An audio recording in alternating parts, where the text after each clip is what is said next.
Let's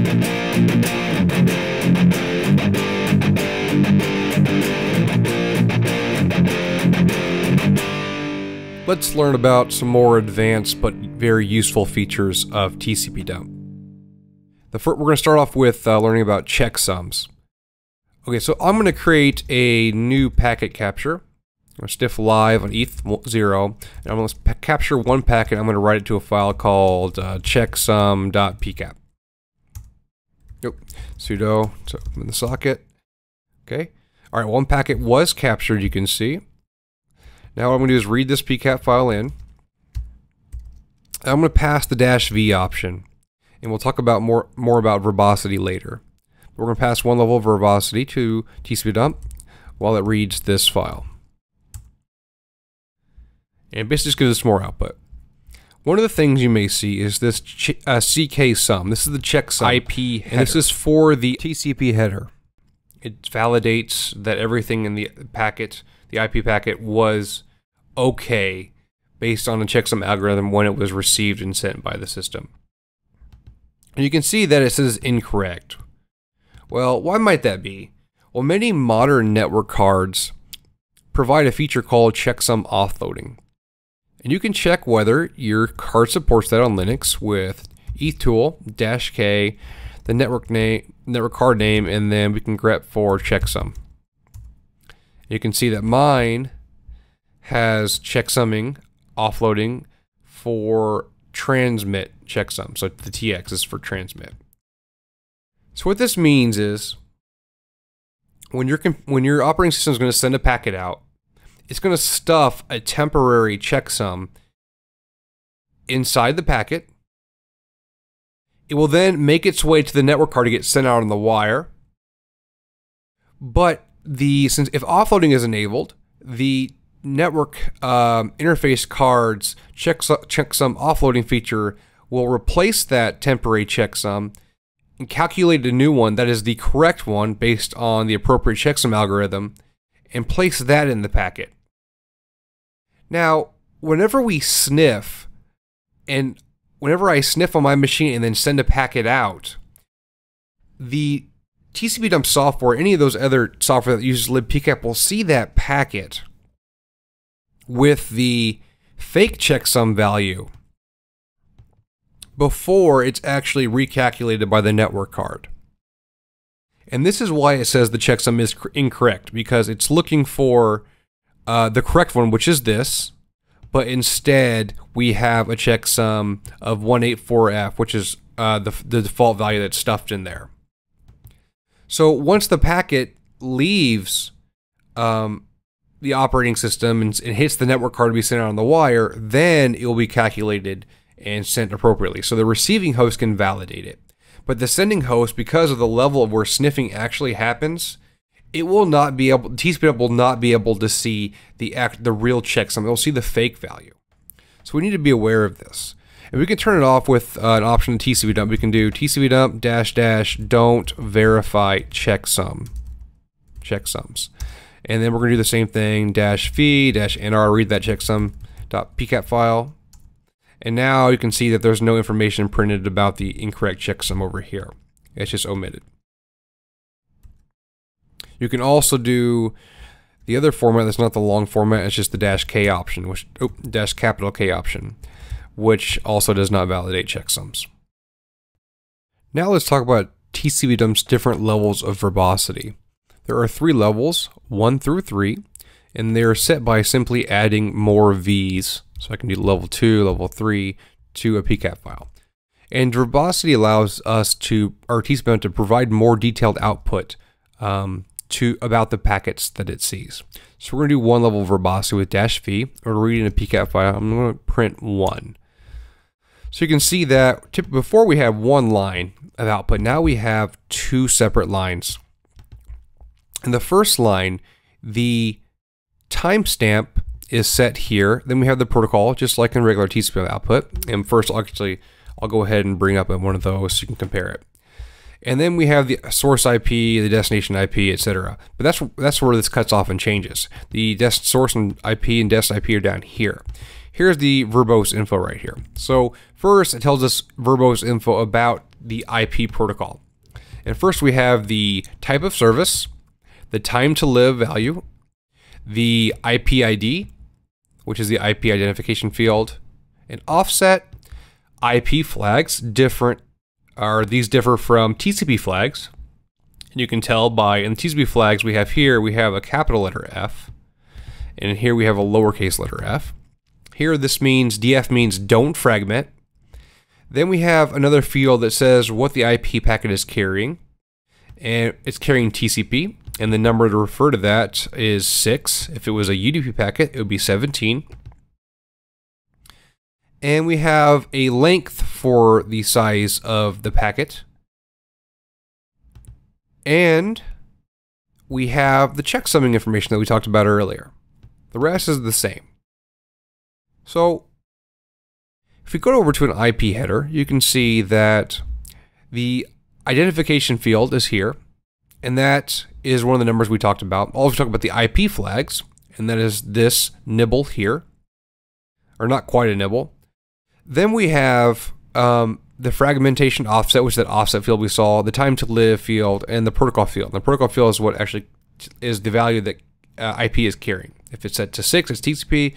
If it's set to UDP, it's 17. And we have the header checksum right here.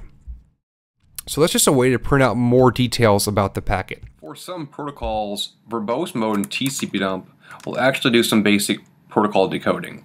First, we're going to read in a PCAP file that contains the routing internet protocol version 2. We're going to go ahead and print one packet here. And you can see that we have the IPs, the port numbers, length, and then it tells us that this is a RIP version 2 protocol in the data section of the packet.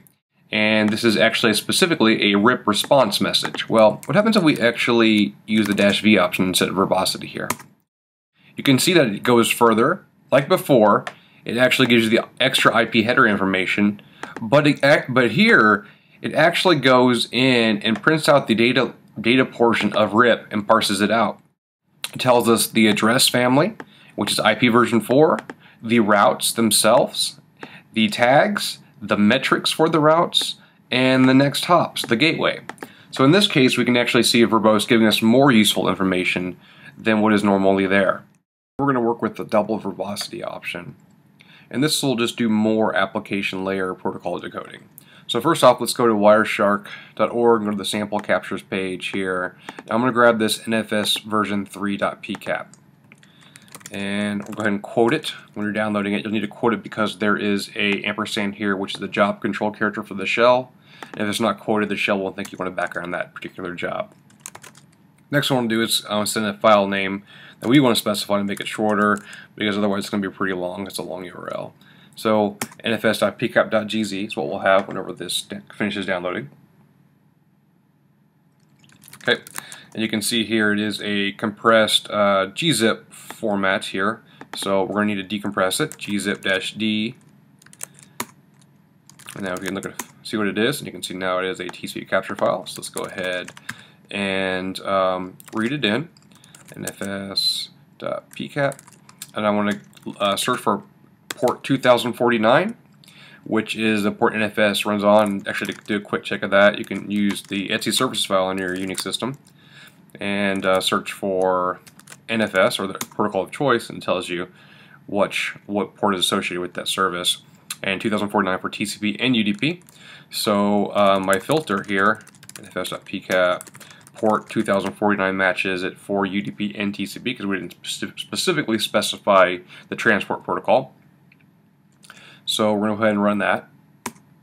And you can see that Tcpdump automatically told us what kind of stuff, what kind of data, or what kind of the application layer protocol was inside the IP packet. So it was NFS, and it was able to do some basic decoding with request and reply packets. So now what we're going to do is we're going to add the -VV option, and it's going to give us more information. You can see here we have NFS reply like we saw earlier, but in addition to that, it gives us responses, it gives us the actual timestamps, and for the different access times and change times of the file on the file system. and file IDs, etc. So it actually gives us a further decoding of this packet, which is really nice. So now what we're going to do is we're going to go in the same website and grab an SMB file, PCAP file, or a PCAP file that contains SMB traffic. I'm going to grab this torture, smb.torture here, pull it down, and do the same thing we did earlier. Use the quotes and say smb.pcap.gz.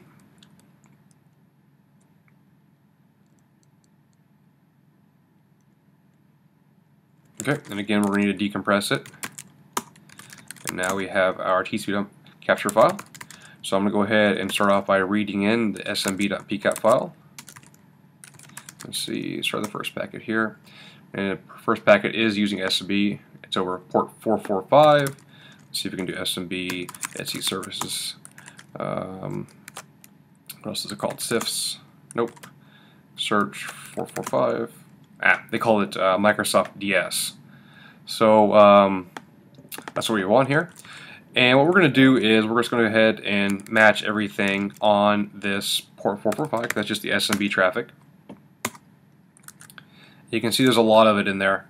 So what we want to do now is see if it gives us any information by default. That is, Tcpdump gives us any protocol decoding information. If we look here, we can actually see that it does. It gives us, after the TCP stuff, it tells us that's an SMB packet, and then there's a basic SMB command, SMB write X, and then here's an SMB create command, and these are replies and requests.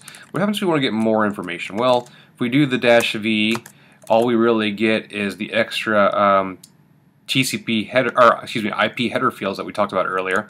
But we add the V again for double verbosity, and we'll actually get detailed protocol information. Let's go pipe it to a pager so we can sift through it. And you can see here we have the TCP and IP protocol fields.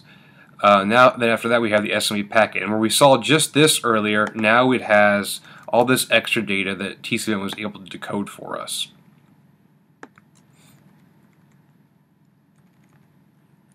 And this is really only useful to you if you actually understand and know the SMB protocol. But Tcpdump gives you this information when you ask it for it.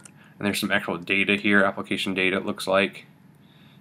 It's really ugly because it's a binary protocol, but there it is. Okay, and if you actually want to do search for what the other protocol stuff has, you can do the V in the man page, and it says even more verbose output. For example, it does telnet character options, and they are printed in full whenever the telnet protocol is seen. And it probably does it for a few other protocols because it says, for example. So it'd be interesting to see what all those are.